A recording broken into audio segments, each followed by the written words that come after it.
welcome to Rough Cut Film Review. This is a review of Pacific Rim.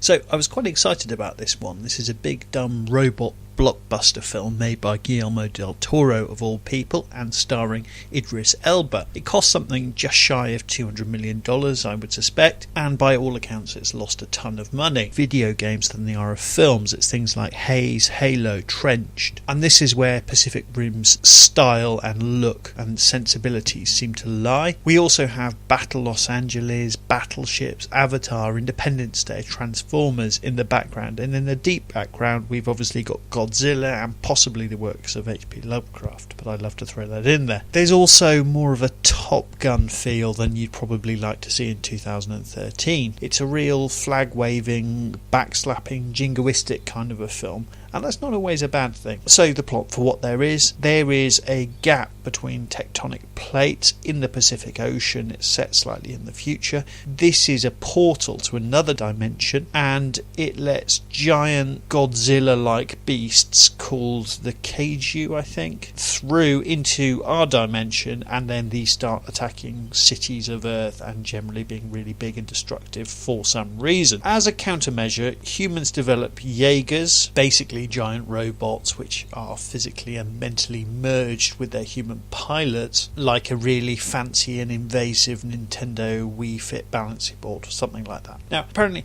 mutating men to make them integrate with giant robots was the most obvious and cost-effective way of combating these basically dinosaurs. Any number of more sensible or practical or cheap ways in which you can fight giant dinosaurs other than giant robots. Things like anti-Godzilla missiles, but basically anything but let's build, a billions and billions of dollar robot that's really complicated and then get it to have a punch up with the dinosaur and we'll see who wins.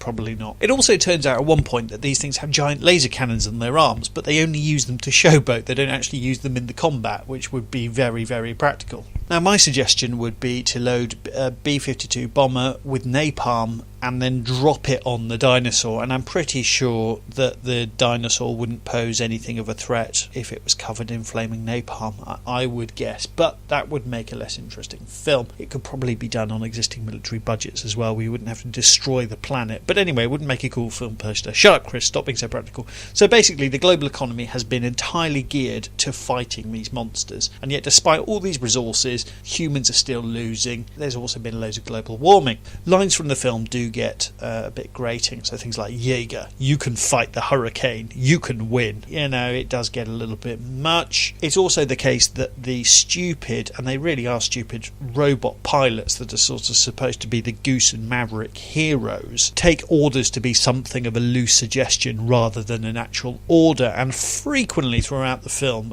plot points are made where they just go, we don't want to do that, let's go and do our own thing, and then people die as a consequence, but there really isn't anything in the way of a court martial or even a harsh word in their ear that basically they're not following orders. Ultimately, these are the worst, the least likely people you would put into, this is humanity's only hope. Shut up, it just is. We looked at other suggestions and they weren't practical. This is the only one. You, Billy, who is a brawl fighter type guy who doesn't follow orders and has no respect for authority. You're our, all our hopes are pinned on you. Come on, Billy, jump in. Okay, that's sort of how it is. Keep an eye out for a scene where our protagonist and the really hot Asian sidekick have a fight with sticks while people watch on. It's really cringeworthy stuff, and there's some really hilarious accents in the film as well. Keep a particular ear open for a couple of Aussie accents which are very special. I'm also really confused. It doesn't make any sense at all, but I'm really confused and I can't really get over it. But for one giant robot which has got 2 arms, 2 legs, 1 head, you get 2 pilots and then you meld their minds and then they pilot the robot. It's no wonder human beings are losing. How on earth there's a reason that human beings have one brain that operates our body. Why on earth would having 2 people operating one machine simultaneously with no division of labour? They're basically both doing the same job. So it's not like, one of them operates the legs, one of them operates the arms. It doesn't work like that. And that wouldn't work anyway. They're just basically doing the same job. But it's just an excuse for them to go, hey, we're a great team together, you and I. We understand each other. It's very odd and it doesn't really make sense. In fact, it doesn't make sense at all.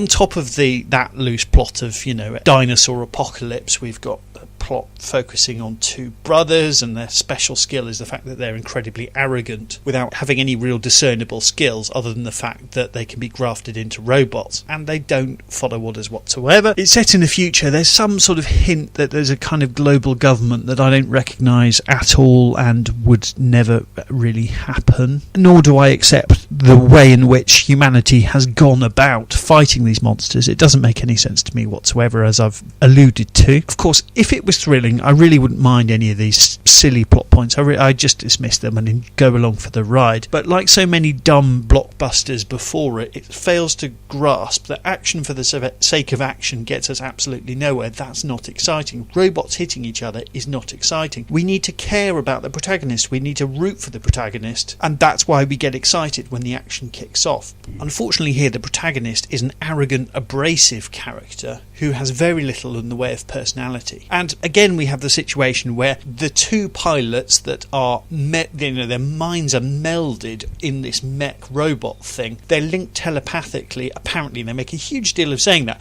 But then when they're in the mech, obviously for the film's purpose, they're still talking to each other. So they completely miss the point of that as well. Because, of course, us, the audience, can't hear what their thoughts are. They probably could have done something like that where we could hear their thoughts, but that would be totally lame. So they probably realise that would be rubbish, so they have to talk to each other. But then they missed the point of it. So they probably should have gone, this isn't going to work. This mind meld thing's really stupid. But they haven't. The good news, Idris Elba is good as always. He's been better in other things, but he's perfectly good, and he sort of, to a certain extent, holds this up. Keep an eye out for Charlie Day and Bern Gorman as the rather fun, eccentric scientists. It is hammed up to the nines, but I found it fun. I'm really surprised, because it came from Guillermo del Toro, I'm surprised there isn't more heart or brains to go with the muscle here. As Joss Whedon and Christopher Nolan have showed us recently, it's possible to make a fun blockbuster that's also clever and likeable, and crucially makes a ton of money. This is average. The thing I really will remember about this film is the fact that Charlie Day from It's Always Sunny in Philadelphia is in it, and I don't know if you're familiar with that series, but if you are, he goes on about something called Nightcrawlers. He's always talking about something, playing Nightcrawlers with Danny DeVito, and in this film he gets to play Nightcrawlers, which actually had me laughing, and I don't think it was deliberate, but he was shimmying along sort of crab style on his back at night as if he was playing Nightcrawlers. If you've never seen It's Always Sunny in Philadelphia, you will not understand that reference whatsoever, but you might get a chuckle otherwise. Kind regards, Christopher Thomas.